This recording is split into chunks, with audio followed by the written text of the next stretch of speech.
होय हो. आ तुम्ही माझ्या मैत्रिणीला मेसेज केला होता का? नाही हो बा. आपण कशाला कोणाला मेसेज करतोय तवा? तिचा मला फोन आला होता, काय? तुझ्या नवऱ्याने मला मेसेज केलाय म्हणून.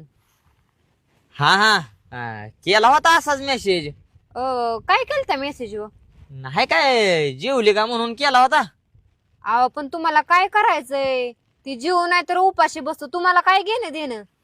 उद्या नाही. जीवली का म्हणून केलाय, परवा दिवशी अजून झोपली का म्हणचाल, तेरावा दिवशी अजून काय काय म्हणचाल. नाही आपलं हाय तुझीच मैत्रीण म्हणून केला होता. गावला मला नंबर माझ्या मोबाईल मध्ये. हं, तुम्हाला ती काय साधी सुधी मैत्रीण वाटली होय? कसले? लय टाका टाकीतली हाय ती. तिला फक्त का नाही गोड बोलणारच पाहिजे. अगं बाया, तुम्हाला कधी फसवून सांगताच येणार नाही ती. दिसती तशी नाही ती. मुंड्यावच टाकन मुंड्यावच. नाही परत नाही करत मेसेज.